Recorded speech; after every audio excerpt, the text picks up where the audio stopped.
Well, hello there again. Before we begin this Parsha podcast, I have a quick announcement. As you undoubtedly already know, this is the second week of the Torch annual fundraiser happening right now. The website is givetorch.org. The link is in the description. The fundraiser is going fairly well. We're right now at 79% of our goal. I really hope that we reach our goal before the end of the week. And I'm happy to announce that on this fundraiser, every one of my podcasts, all 6 of them, they all have their own team. And that means that the generous donors who want to support the great work of Torch, who want to make a donation, who want to make their annual donation to Torch, they can choose. Do they want to give to the general pot, to my team? And I'm happy if you give to my team. Or to one of the podcasts.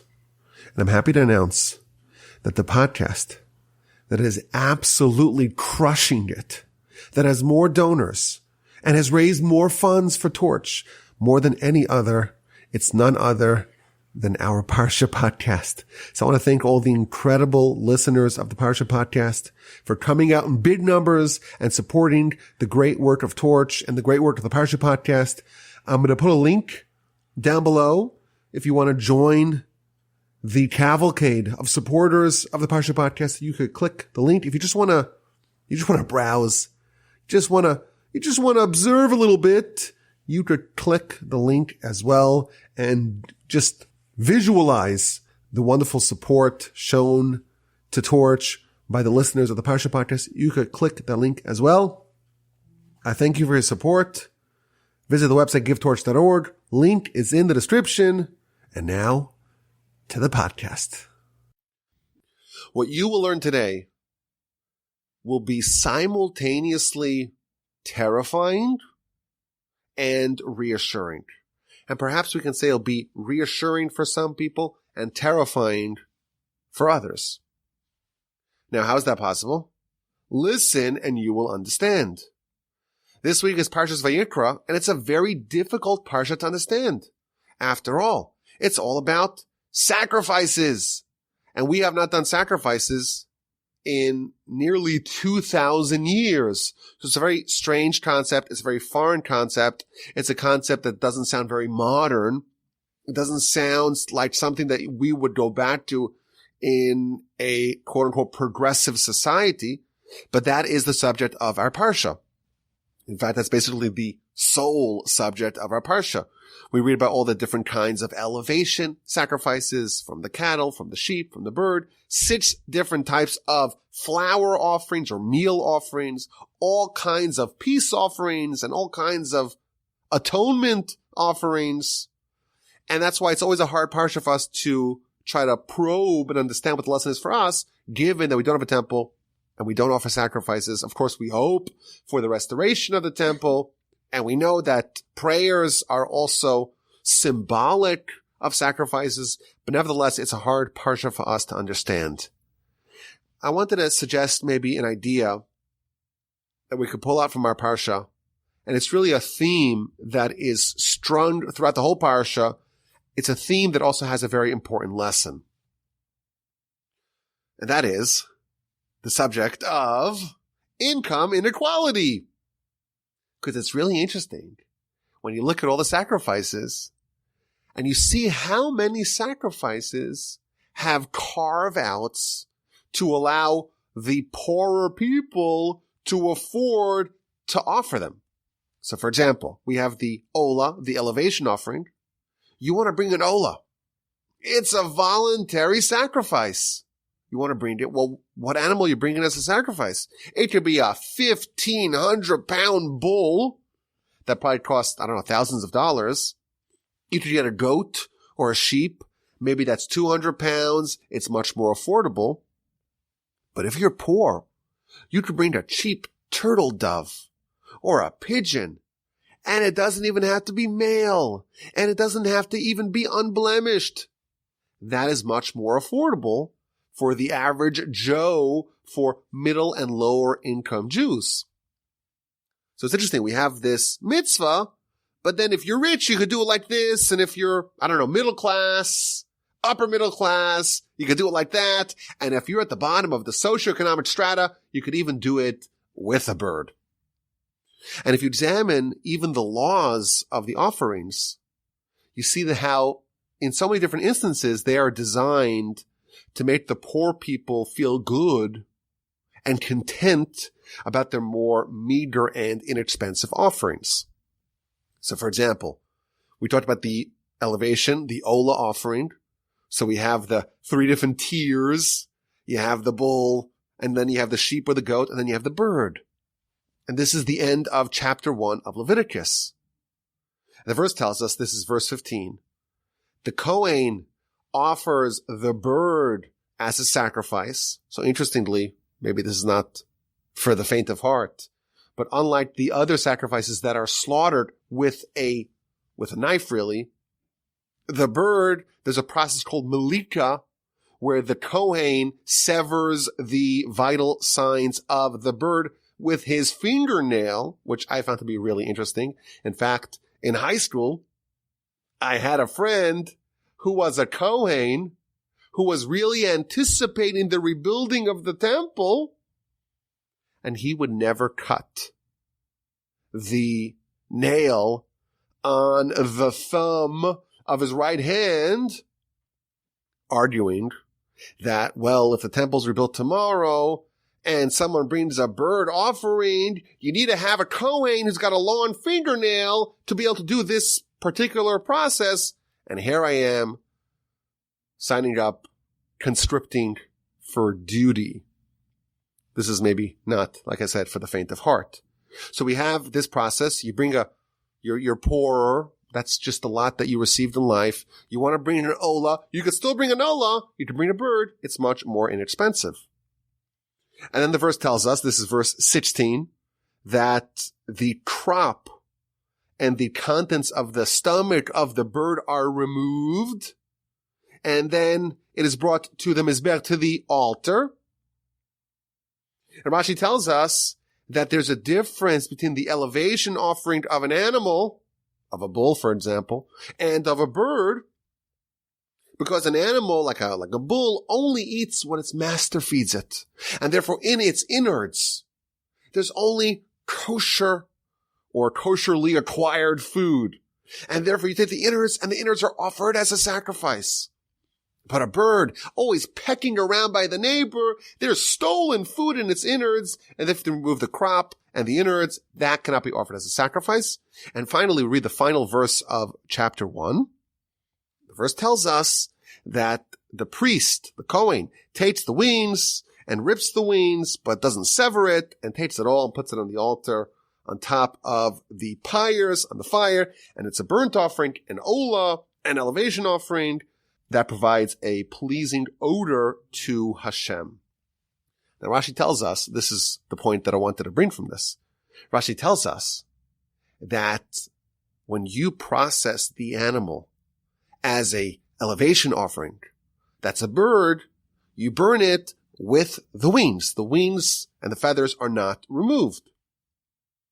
And Rashi tells us, wait a minute, the smell of burning feathers is awful. No one can smell burning feathers and not gag. Why is that offered on the altar? Says Rashi, we have a poor person here. There's someone who's destitute. They're impoverished. Not only can they not bring a bull, the best kind of elevation offering, they can't even afford a sheep or a goat. And their lot in life is that all they can offer is a bird. We want them to feel really good about it. And we want to make this as substantial as possible. So we're not removing any part of this animal, even those feathers are included. Let's make it as big as possible. Let's aggrandize this offering as much as possible. Let it appear that the altar is really full with this offering. And again, we have this idea, even though someone's poor, even though someone's impoverished, there's going to be an emphasis to say, let's try to make them feel good about what they have to offer. and let's make it look as big as possible. Let's amplify it because we want this to be a quality offering. Now the Talmud notes in the book of Menachos, page 110a, that in the three types of elevation offerings, the big animals, the bulls, the sheep, and the goats, and even the lowly birds, in all three instances, it says a pleasing aroma to God. Says the Talmud, why does it have to repeat it? A pleasing aroma to God to tell you, regardless if you bring something really big and expensive, or you bring something very small, or you bring something really small and inexpensive, that's not what God wants. God wants your heart. If you commit your heart to God, then God is happy with your offering. So again, we see this emphasis that the poor person who brings a more meager sacrifice is no less than the expensive and lavish offering of the wealthy. That's chapter 1. Chapter 2 begins with the meal offerings of flour and oil and frankincense. And the verse begins, this is chapter 2, verse 1, V'nefesh tisakriv karba mincha. And a nefesh, a soul, when it brings a carbon, an offering of a mincha, of a meal offering. So Rashi asks the question, why does it call the person who brings the meal offering, the most inexpensive of all the offerings, even cheaper than a bird, is just some flour and oil? Why does the person who brings this kind of offering, why are they attributed as a nefesh, as a soul? Says Rashi, something really beautiful, courtesy of the Talmud. Mi darko lehisnadev mincha. Who is the kind of person that offers such an inexpensive offering? It's just a meal offering. A poor person.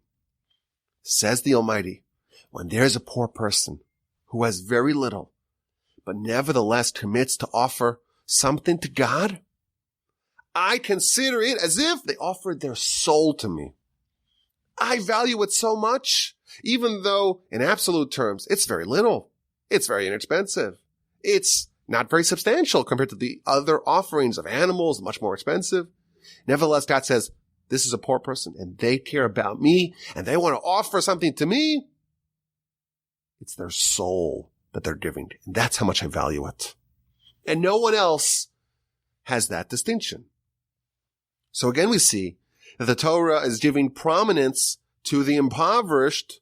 Don't think that your gift that you're offering is useless. It's unimportant. Oh no. God values it as if you have given your soul. It's a nice idea. Not to make the people who have less feel bad, to make them feel good with what they're giving. And that's the idea in our Parsha.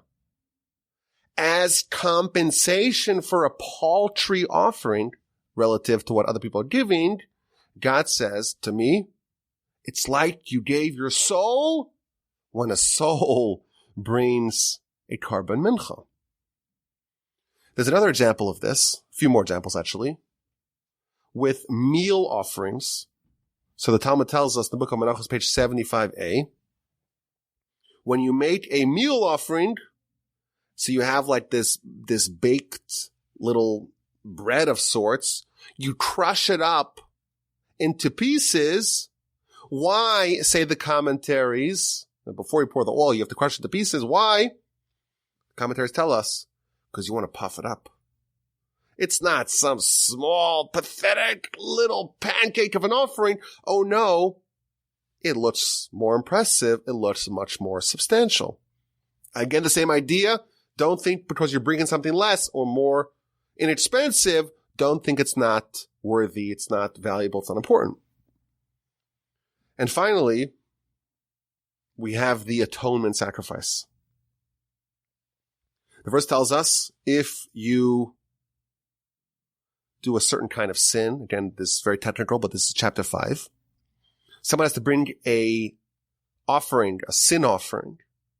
And the verse says, ideally, you should bring a female from the flock, a sheep, or a goat. That's verse 6 of chapter 5. But if a person does not have enough money for a sheep or a goat, well, then he could bring 2 turtle doves or 2 pigeons. And again, it's important to remember, this is not a voluntary sacrifice. This is an obligatory sacrifice, but nevertheless, there's this progressive arrangement for the lower income strata. But what if someone is so poor and destitute they can't even afford to bring birds? So then we read in verse 11, if a person can afford to bring 2 birds, 2 turtle doves, or 2 pigeons, then they bring an ephah of flour, and they don't put on oil, and they don't have frankincense, just some flour, and that's how they fulfill their requirement to bring a sin offering. So again, we see a theme throughout our Parsha where there are these allowances made for the poor, where they're told, well, you want to bring a sacrifice, you're not going to be locked out because you can't afford it. There are these other tiers of offering that you could bring, and it's still important. It's like you bring your soul. It's still valuable. It still provides the pleasant aroma, so to speak, for God. It is still noteworthy and important. But here's the thing I want to suggest or present. There's a deep idea, courtesy of the Chafetz Chaim.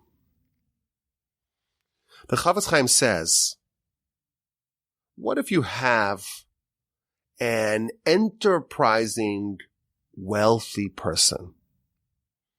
And they always say that rich people don't get rich by wasting money. So you have a rich guy, and the guy has to bring a sin offering, and he doesn't want to waste all that money on an expensive animal. So he comes up with a brilliant loophole. Brilliant loophole. If a poor person to just bring some flour and that's it, call it a day, I'll bring some flour or 2 and I'll fulfill my requirement and I'll save all that money. I don't need to buy the sheep or the goat. I'll get the atonement for pennies on the dollar. So what's the law? Is this good or not? So the Talmud talks about it. And the Talmud says, not only does the rich person who could afford more not receive the atonement if they bring a poor person's sacrifice, but because this is a disqualified sacrifice, the person actually does a transgression by bringing an unsanctified offering to the temple. You just can't bring some animals to the temple. It has to fit into one of the categories of a sacrifice outlined in the Torah. Because this is a rich person, and a rich person cannot bring a poor person's sacrifice, therefore this is an unsanctioned sacrifice, and it's like you took a regular animal without any holiness or sanctification to it, and you brought it to the temple, so not only have you not fulfilled your obligation, there is a transgression that you have violated. Says the Chafetz Chaim, there's a deep idea here. The people that have more means, the rich, they cannot hold themselves to the same meager standards of the poor. So you have this curious arrangement where there is this identical sin done by a rich person and a poor person, and both of them have to do an atonement sacrifice. But the poor person, they bring just some flour and they are forgiven. And the rich must bring an animal offering. If you bring just the flour, you are not forgiven. That's the Talmud. Says the Chafetz Chaim, this idea is a global idea. This idea, says the Chafetz Chaim, extends to other areas. So for example, charity. Charity also follows this progressive scale. There is no flat tax in charity. We're told everyone has to give 10% of their blessing to Hashem. And therefore, if you have more blessing, you are required, like the rich person who's bringing the sacrifice, you are required to bring a gift that is commensurate to your standing. So I think there are 2 points, and we're going to develop this idea a little bit more. There are 2 points featured over here in this idea. On one hand, there is what I call the terrifying idea for the rich. The rich cannot absolve themselves with a small offering. The size of the offering has to be commensurate to the size of the blessing that they received from the Almighty. On the flip side, the poor, they shouldn't be ashamed with the paucity of their offering. Quite the contrary, the Torah amplifies their gift, puffs it up. You take the small parts of the flour and the meal offering and you break it into pieces so it is expanded. And the Almighty says, it's like you've offered your soul to me. That is how much I cherish your offering. So this is the idea that I promised will be simultaneously terrifying and reassuring. Every person must figure out which camp they fall into. Are you someone that needs to do a lot more? Or are you doing your maximum and you have to feel good about what you're doing? So of course, this is in the context of sacrifices. The Chavetz Chaim extends it to charity, but we're going to extend it to every area. So it's going to get better or worse depending on who you are. To me, it seems obvious that this idea is a universal idea.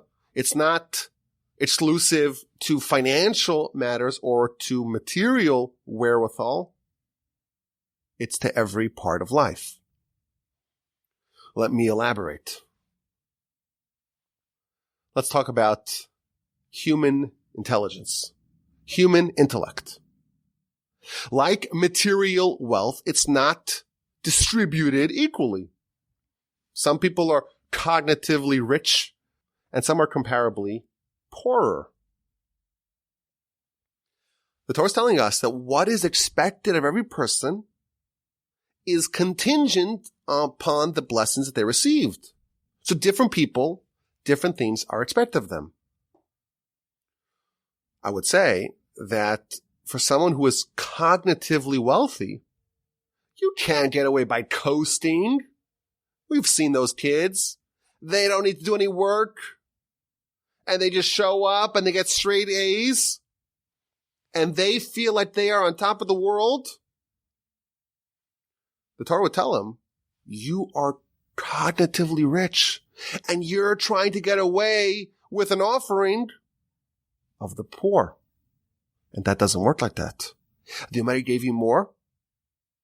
The Almighty expects more of you. On the flip side, we have the intellectually weaker people. The Almighty gave them less. And we don't know why God does what he does. But there is reassurance. If you do what you can, the Almighty will amplify your offering. And I would take those proverbial meal offerings, break it up to pieces, and make it look bigger. Expand and augment it. Even those feathers are there to make it look more substantial. The Almighty will consider it as if you have given your soul. Because if you give 100%, and you are just curbed, you are hindered by things that are beyond your control, you have given your soul. And that offering is even greater in God's eyes. You don't need to feel like you're a second-class citizen.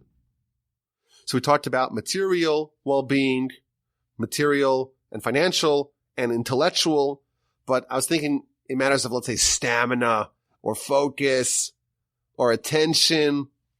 Some people, to get their attention, it's like trying to nail Jello to the wall. ADD, ADHD, all kinds of learning disabilities.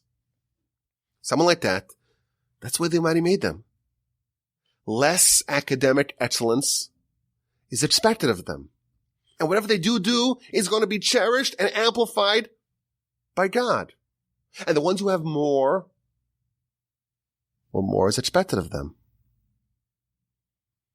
What about time? Have you ever heard of the concept called time tithing?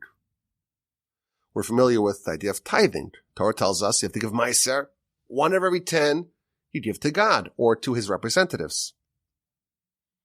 That applies financially, but that also applies, did you know, with respect to your time.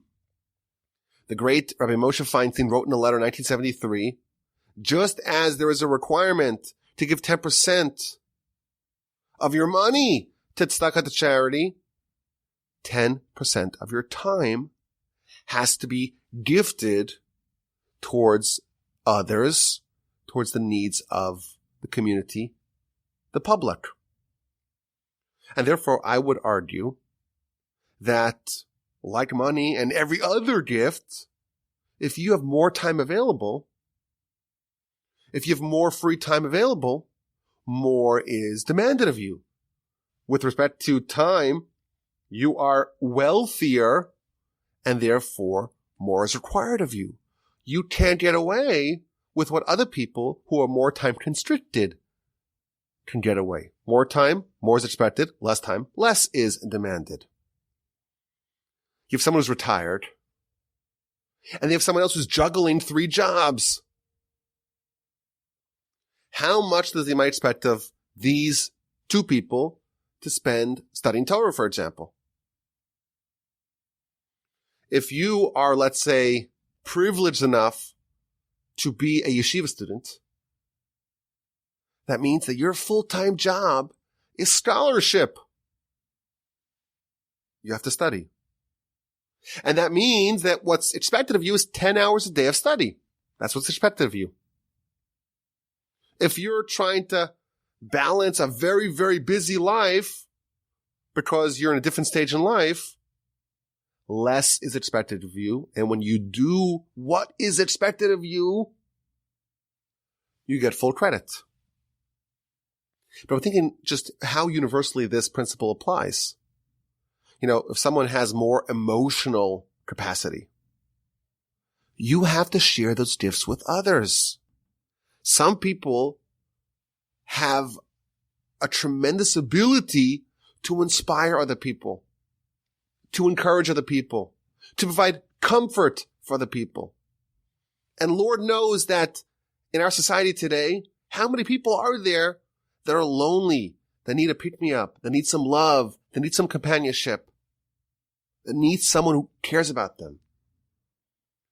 There are, of course, pandemics that we are aware of, but there are also pandemics that we're not aware of. And one of the biggest, maybe epidemics is a better word, is people are just lonely. How many people are living today by themselves?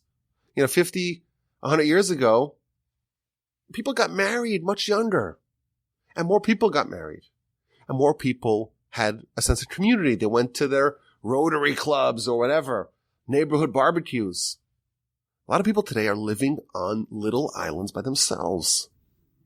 It's a requirement of us, relative to how much we're able to do this, to help people in need, to help them and be a friend for them and be someone who they can rely upon and take care of them and notice when they're going through an episode of sorts. That is a requirement of us. And the more we have, the more is expected of us. I want to give my own little take on this idea. Maybe we could expand it a little bit. Humanity, we are the species with the most diversity. Really, in every area of life, such widespread, wholly unequal distribution of abilities and gifts. You don't find that broad range, that broad distribution really in any other species. And the secret why is because there is no such a thing as a human species.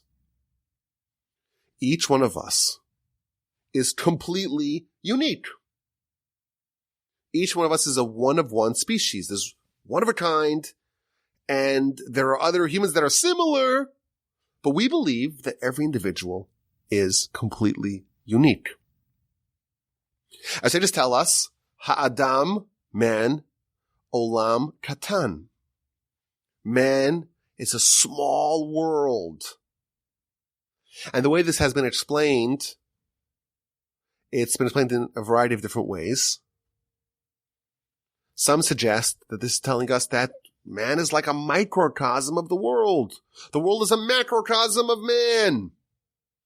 Everything that exists in man exists on a larger scale in the world, and everything that exists in the world exists on a more small scale within man. But there's another way that this has been interpreted, and that is that every person is completely unique, unlike the other animals that are much more fungible. You take a squirrel and you take another squirrel, and they're basically the same thing. Fungible, you can exchange one for the other, and you probably won't even know the difference.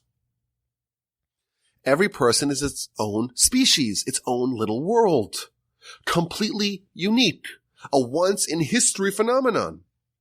Never in history has been someone like you, and never in the future will there be someone who is identical to you. Everyone is their own world. Everyone's their own species. And the reason, just the Kabbalistic reason behind this, and this is a subject we've spoken about, or we've danced around in the past, we believe, as they just tell us, that Adam was this coalescence of all of us. And we're all little pieces of Adam. And the test, so to speak, of Adam was distributed to all of us. And that idea has widespread implications. If each one of us is a part of Adam, well, just like in one body, every part of the body has a different role, has different qualities, has different abilities.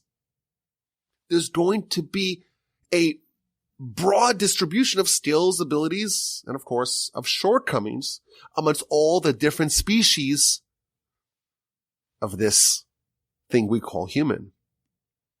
We believe that every individual has their own mission in life. And of course, there's this general idea of what we call the 613 mitzvos that's universal across the board. Every Jew is obligated by these 613 mitzvos. And there's no one who could say, you know what, this mitzvah is not for me, this is not included in my mission. But beyond the universal 613 for all of us, we believe that each one of us as an individual, we have our own mission that is completely unique to us. If you think about it, why would the Almighty create us with such diversity, everyone being so different, if we all had the same mission? If everyone had the same mission, and there was no individualized mission, then we would not be so individualized entities. You wouldn't have these billions of different species cohabiting on this planet. So there is, of course, the universal requirement of every individual to uphold and adhere to the 613, but there's also a specific, unique mission that is yours and yours alone, and only you ought to do it, and only you can do it, and you have the exact tailored mix of the history and the qualities of a given person, and the strengths and the weaknesses that every person is identified by. That mission has your fingerprints on it, yours and no one else's. And in that world, you are the only human. And in that respect, there's no such thing as a human species. So again, the way I like to think about this is like a human body. We don't think of the human body as just, these fungible parts Oh, I'm missing a leg. Oh, here's a spare arm. It doesn't work like that. Every part of the body, every limb and organ has a different job, a different role to play. And the distribution of abilities, and of course, responsibilities, are very unequal. So I like to think about the liver, for example. Not just because chopped liver is so tasty. Of course, about chopped liver, we're talking about chicken or beef liver, not the organ in our body, the liver. But if you think about the liver, what I've read is that the scientists have identified more than 500 different functions that the liver does. And you think about the liver really carrying its weight in the body, doing all these functions. You don't have a liver, you're dead. You're dead by noon. And the liver must be saying, why do I have all these responsibilities? Why is it all my shoulders? And then you contrast that with the extensor digiti minimi. Do you know what that is? You don't know what that is. Well, I Googled it today. And according to Physiopedia, which is like Wikipedia for physiotherapy, the extensor digiti minimi, I hope I'm pronouncing that correctly, is a long, slender, skeletal muscle situated in the posterior compartment of the forearm. Now, why is this pertinent? Because in the famous sculpture of Moses by Michelangelo, yes, that same one in which Moshe is depicted as having horns, another example of poor Christian translation of scripture. They read Exodus 34, Karan or Panav, which of course we know means that Moshe's face was illuminated and he had to put on a mask, and they misread it as his face was horned, because the word Karen means a horn, Karan means bright illuminating light. They conflated Karan and Karen, but the egregious ignorance of scripture aside, the sculpture is renowned for its detail, and in particular, the contraction of the extensor digiti minimi, which is this small little muscle that's only extended when the fingers are flexed in a particular way. And in the sculpture, the pinky is lifted, and Michelangelo actually, by examining all the cadavers like he did, he knew exactly that particular muscle has to be extended. This is a long way of saying we have the liver on one side, and we have this muscle that most people aren't even aware that they even have it. And who's doing the heavy lifting to make sure that the body actually lives and exists and flourishes and has continuity? Who is carrying more weight? Who is doing the heavy lifting? That's the message here. Responsibilities are not evenly distributed because the abilities are not. And why exactly every person has a given responsibility, the only way to answer that is if you're able to identify the root of a person's soul in Adam. And that's not something, needless to say, that any of us can do. So we don't know why one person is given one responsibility that's maybe smaller, more meager, and the other person is given a bigger responsibility and therefore is given more tools to execute upon that mission. We don't know why, but we're told an idea, and this is again a theme from our Parsha. If you are rich in whatever domain, that is a sign that the Almighty has given you more tools, more weapons, more implements at your disposal to accomplish what you must do in this world. And therefore you are required to do more. And if you want to be clever and say, I'll give a cheaper sin offering, doesn't work because you are not doing what they might expect of you. Conversely, if it is your lot in life to be like that small little muscle, and you are just doing something which is really almost tangential to the general mission, you don't see how it's important, and maybe other people could ridicule and mock you and say, well, that can be overlooked. That's a big mistake because everyone is needed. And if you do something really small, Maya says, I'm going to amplify it. I'm going to add those feathers and I'm going to crumble it up so it looks even puffier and bigger. And I'm going to declare that, you know what? For someone who does very little, it might even be harder for them to do it. And therefore, it's like they gave their soul over to me. Because everyone needs to do the most with the gifts they were given. The great Alter of Kelm, one of the three primary students of Rabbi Israel Salanter, he used to explain with a beautiful analogy. Suppose you have a very large and sumptuous looking loaf of bread. But part of it was chipped off. It's not a complete loaf of bread, but it's big and it's puffy and it looks really delicious. And that is one loaf of bread that's on your table. And you have a small, scrawny, kind of pathetic looking, it didn't rise enough, little lump of bread. But that one is complete. And you are making hamotzi, you're going to make a blessing. Which of these two loaves do you make the blessing on? One that is clearly superior in every possible way, but not complete. And the other one is inferior in every possible way, but it is complete. And the law tells us that the blessing is conferred upon the loaf of bread that is complete.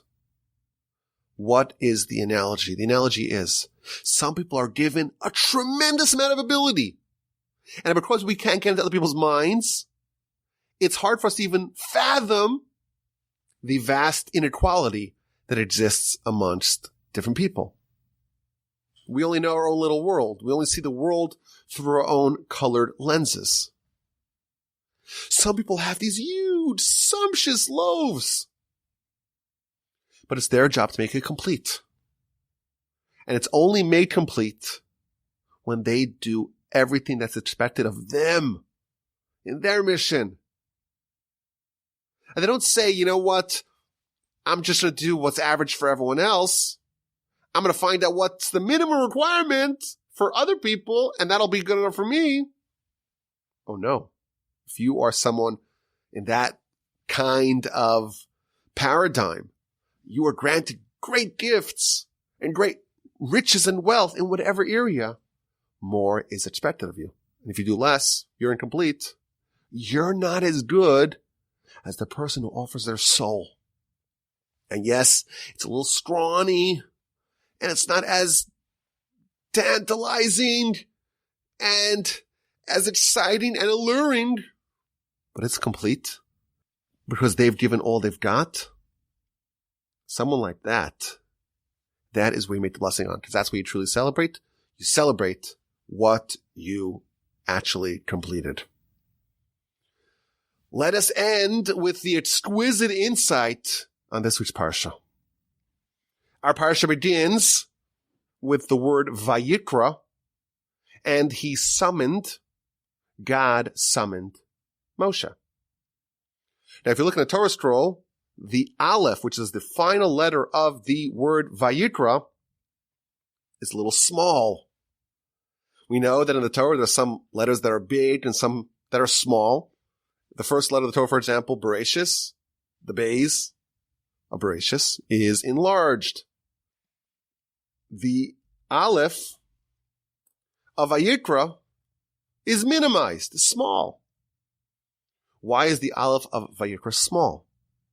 So the most famous answer to this question is featured in the Baal HaTurim. The Baal HaTurim tells us that the greatest of the Gentile prophets was Bilam, and when God appeared to Bilam, he appeared to him with the term Vayikar, which is Vayikra minus the Aleph. And Moshe, in his humility, Moshe said, don't say Vayikra and God summoned me. Say Vayikar, which means that God just appeared to the prophet. Just like you appeared to Bilam and it seems kind of random and there was no appointment and Bilam wasn't summoned. It appeared to him, so to speak, in a very impure fashion. And it wasn't done as a steady relationship. Do the same to me, asks Moshe. And God tells Moshe, no, right? Vayikra. And he called you, and he summoned you. God wants a relationship with you. So Moshe is caught between his humility and the divine instruction. His humility tells him, write Vayikra, no better than Bilam. And God tells him, write Vayikra. So he made a compromise. He wrote Vayikra with big letters, and the Aleph that makes Vayikra into Vayikra, he made small. That's the Baal Turim. Now, incidentally, in the great work of Kabbalah, the Megala Mukos, he wrote 1,000 different interpretations for the Aleph Ze'ira, for the small Aleph of the word Vayikra. But it's interesting, I saw something really interesting in one of the books that I was using to study the Parsha this week. He quoted the Talmud in the end of the book of Sota, and the Talmud's talking about humility and the importance of humility. And we know Moshe was the humblest of all men. And that's why Moshe became the recipient of Torah, because Torah can only exist in a humble vessel. You make yourself small, you make yourself lowly, and just like water coalesces to the lowest point, so too Torah coalesces in a person who is most humble. So the Talmud tells us in the end of the book of Sota, it says when Rabbi Judah the Prince died, leader of the Jewish people, when he died, humility ended. Humility ended with him. He was so humble, and when he passed away, that's it. No one that came subsequently can be considered humble. And the Talmud says that this was not universally accepted. Rav Yosef, one of the great sages of the Talmudic era, he says, no, this is a mistake. Humility even endured after Rabbi Judah the Prince died, because after all, I'm alive today, and I exist after Rabbi Judah the Prince, and therefore I'm living testament that humility still exists. Implying from this that if he is still alive, and he is humble, you can't say that humility died with Rabbi Judah the Prince, because humility still endured in Rav Yosef. And everyone asks the obvious question. Wait a minute. How can someone say, oh, I am so humble? Don't say that humility died with the death of Rabbi Judah the Prince. I'm still around. Don't you know me? Hey, Mr. Humble. I was voted most humble in my class, my high school class. It seems like it's a contradiction. It seems that by claiming the mantle of humility, that in fact is proof that he is not humble. So one of the answers that the commentaries give is that, well, he was saying that because he has a yeshiva and there are students that come to study by him, the students, they're proof that humility still exists because after all, the students come to listen to me, and it must mean that there are still people around who humble themselves to study by others. I want to suggest a different answer. In light of what we said earlier, there are rich people and there are poor people, and inequality exists, and it has always existed amongst humanity because we're not one species. Everyone's their own species. Everyone's their own world. And that is all by design because everyone has a different job and mission to accomplish. I think that humility is not ignoring your abilities, ignoring your skills, ignoring your talents, your qualities, and the positive attributes that you have. Humility is when you know that the Almighty expects more of you. The Almighty expects great things out of you because the Almighty gave you all these gifts for a purpose. Think about it. If someone's very talented, Who gave them that talent? Who gave them that ability? It's from God, and it's a gift from God for the intention, for the purpose of them using that gift to accomplish what the Almighty expects of them. If God gives you a gift and you shun it, you say it's not for me. You say, I don't actually have that. It's akin to a slap in the face of God, so to speak.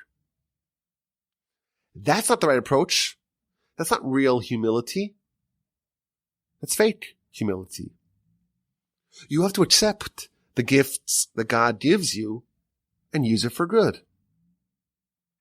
The great Rabbi Israel Salanter, the founder of the Musar movement, said the following astonishing statement. He said, I have the mind of 1,000 men, and therefore I have the responsibility of 1,000 men. If you are rich, if you are wealthy, if you are endowed in whatever area, you can't get away with doing less. You have to know that you were endowed with these gifts by the Almighty for a purpose.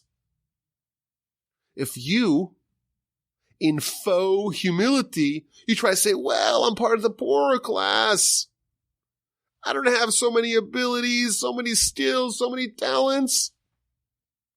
You are like the wealthy person trying to get away, to get off on the cheap with the inexpensive sacrifice. And not only have you not fulfilled your obligations, but you're bringing an illegitimate sacrifice to the temple. True humility is recognizing there's only one creator. And only the creator can have pride. If you are a creation of a creator, you didn't create anything. How could you possibly have pride in someone else's handiwork? We have to acknowledge and recognize and appreciate the gifts the Almighty gives us, or better yet, the gifts the Almighty expects us to be good stewards over, and we had better use them properly. Though this might trigger some, the Torah is telling us that we have to offer to God from each according to his ability. I thank you for listening. Have an amazing rest of your day. Have a fantastic and splendid and terrific rest of your week. And have an incredible, sensational, terrific, stupendous Shabbos upcoming.